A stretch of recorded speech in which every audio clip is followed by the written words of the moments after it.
अपनी आंखों के सामने एक आत्मा को यूं हंसते हुए देखकर नैना समझ चुकी थी कि उसका आखिरी वक्त आ गया है।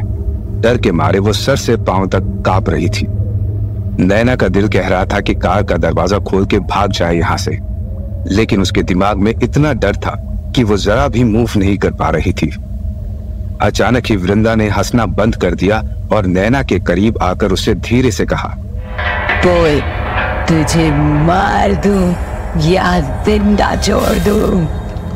नैना का दिल अब जोरों से धड़क रहा था। उसके मुंह से एक भी शब्द नहीं निकला। वृंदा ने फिर से अपना सवाल दोहराया, लेकिन इस बार वो तेज आवाज में बोली, बोल लड़की, तुझे मार दूं या जिंदा छोड़ दूं? फिर ना कहना कि मैंने मौका नहीं दिया। छोड़ दो मुझे, प्लीज प्लीज छोड़ दो। नैना ने घबराते हुए कहा। नैना का ये जवाब सुनकर वृंदा मुस्कुराई और बोली, चल मान ली तेरी बात, जिंदा छोड़ रही हूँ तुझे, लेकिन इसके बदले में तुझे मेरा एक काम करना होगा, और वो करना ही होगा, क्योंकि मुझे ना सुनना पसंद नहीं है। बोल, करेगी मेरा काम? हाँ हाँ करूंगी, तुम जो बोलोगी मैं करूंगी, बस मुझे मारना नहीं, मैं मरना नहीं चाहती। नैना ने कांपती हुई आवाज में कहा। वृंदा को देखकर यहाँ नैना की सांसें अटकी हुई थी और वहां रिसोर्ट के बाहर शिवम का भी दम निकला जा रहा था। वो काफी देर से नैना को कॉल कर रहा था, लेकिन वो कॉल पिक नहीं कर रही थी।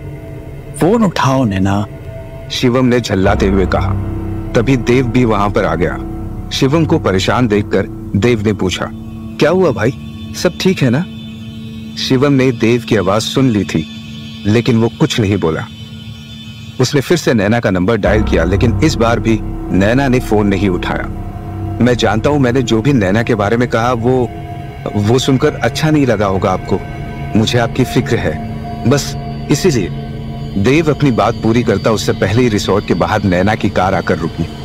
नैना को देखकर शिवम के जान में जान आई।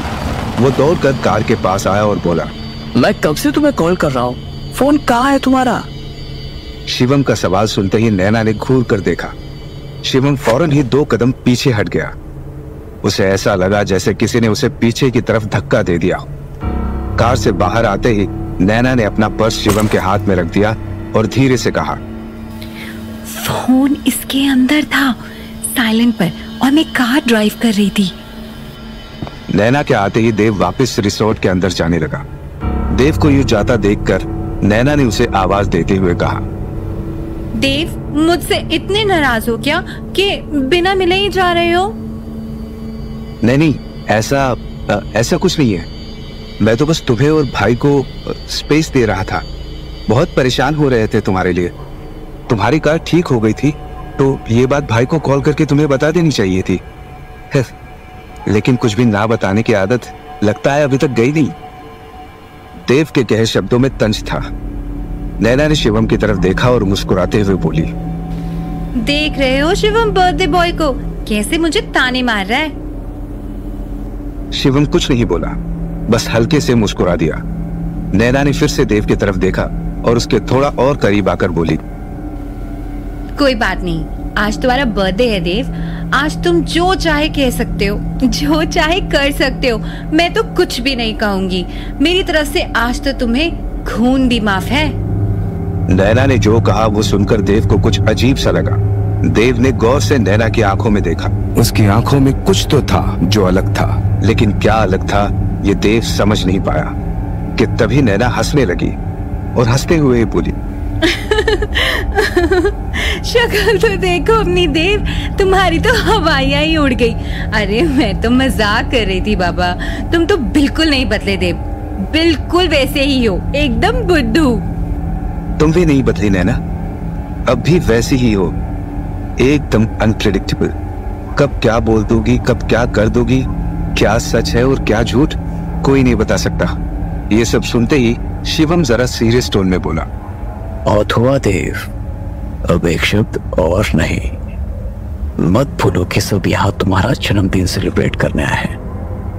एक दूसरे को नीचा दिखाने या आपस में झगड़ा करने के लिए नहीं आया कोई। सॉरी भाई, अगर मैंने कुछ ज्यादा बोल दिया हो तो, देव ने धीरे से कहा और रिसोर्ट के अंदर चला गया। शिवम देव को अंदर जाते हुए देख रहा था और नैना शिवम को गुस्से से देख रही थी। लेकिन जैसे ही शिवम ने नैना की तरफ देखा, वो मुस्कुराने लगी। तुम चलो, मैं कार पार्किंग में लगा के आता हूँ। नैना को उसका पर्स देते हुए शिवम ने कहा।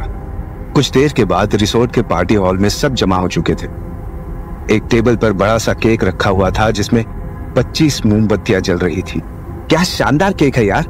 देव तो अब जल्दी से केक काट ही दे, क्योंकि मुझसे तो अब सब्र नहीं हो रहा। अरे हाँ, बस एक बार नैना आ जाए, उसके आने से पहले केक काट लिया तो शिवम भाई को बुरा लगेगा।